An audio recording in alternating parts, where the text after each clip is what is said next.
NeoRetroism.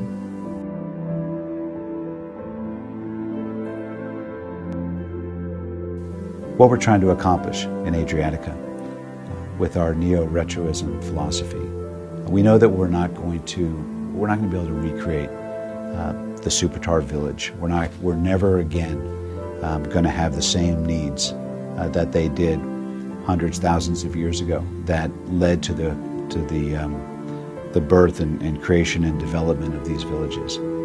But what we can do is we can capture the essence of what happens in those villages today, the way that people live today, the social interaction that comes from the integrated commercial, retail, residential, all those bodies living together, living consolidated in a true working village environment. There's such a social benefit that I think when we're in these villages, in these smaller European villages, there's that social component that I think we may not consciously walk away with realizing or knowing that was the experience we just had that filled us with this romance that I'm speaking of. But I think when you reflect back, that's certainly one of the key components. It's a much more intimate way of life in every sense of that word than we experience generally here. NeoRetroism encompasses a village where people know one another, where people shop at the local bakeries, they eat at the local restaurants, they help one another, they garden, they do things together because they all know one another. It's a small village. It's a live village. It's one that will continue into the future. And hopefully the children of the people that live there will continue to want to live in an environment like that, so that perhaps this idea will continue to spread across the country. Adriatica is a model of a new term, NeoRetroism. It's about going back to the old world concept of the village. It's about community. It's about people. It's about ownership and investment in that community. It is time that architects and planners and cities and council people and understand what a village truly is. What is your end game? What is your goal? What we have done in America and what I've learned that we have done all over the world is designed our cities around zoning, around categories to congregate all those people in areas. We are segregating our society. So we've taken all these apartment dwellers, we put them all together and we put them over here. And then people that are millionaires, we put them over this way, maybe put a gate around it. And people that have $250,000 to $300,000 houses, they're over here. And then the homeless shelter, it's over there. And the independent's over here. And then the churches, they have their 10 acres too. So we've designed our zoning in our cities to segregate us from ourselves based on income or based on product type.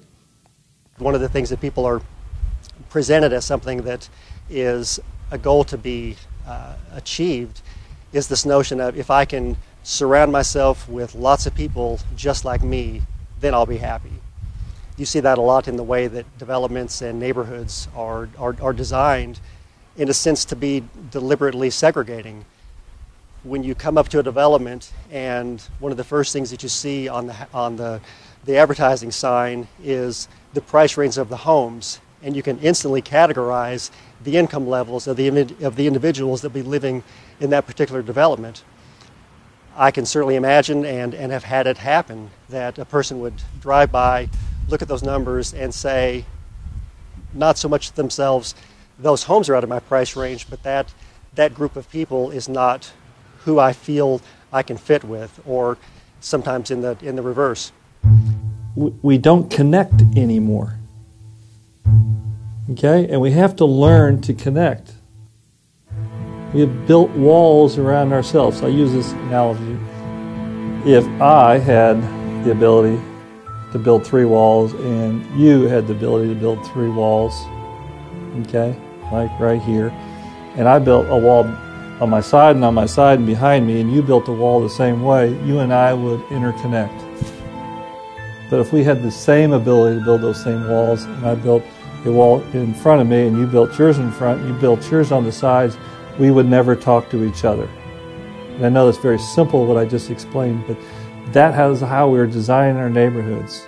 My experience predominantly has been, whether it was residential construction or commercial construction, I would have a lot or a plat of land, and I would plan a single use, or maybe it would be multiple uses, but it would be individually segregated into lots, and there was not the need to really think beyond any one individual structure. In Adriatica, there's the need to consider every structure. How are they going to work? We're going to have residential above a commercial component. They have different parking needs, they have different utility needs, they have different common area needs.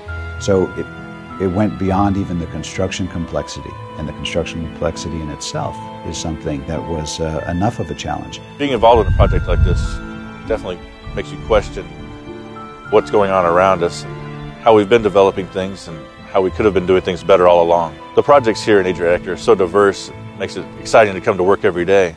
I'm not sure if I'm going to work on a chapel or a boat. Once we developed a certain level of buy-in with the theoretical concept, what we really did not foresee until some of these projects were built and on the ground was the cultural component of what would change. We've certainly learned to embrace the concept of commingling uses and building something that's going to last much, much longer. But at the time, there was a certain challenge in generating buy-in from the community. Various residents and stakeholders around the community had a great deal of concern with what this project was. It was so unique and so far out of the bounds of anything we had ever seen here before, and really anything that the nation has seen before. This is a work in progress. You know, everybody says, what's going on with the rest of the property? The hard thing about building a village, you don't build a village in one day. The zoning that was approved the other day on this is the most unusual zoning I've ever seen in the state of Texas. To be able to zero a house on the front, back, sides doesn't exist. Okay? I'm in the business of trying to change how developers develop property in the United States and teach them, not like I'm really going to teach them, but show them that we can do these kind of things. It's possible.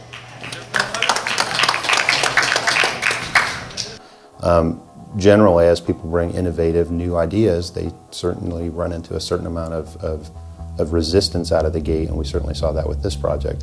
So working with Jeff and getting him through the planning and zoning process and getting the buy-in from the elected officials was certainly a challenge. In doing so, I think most of the elected officials will tell you today this is certainly one of the key focal point projects in the city of McKinney, and really sets us apart from the adjacent communities, as no one else has anything like this project.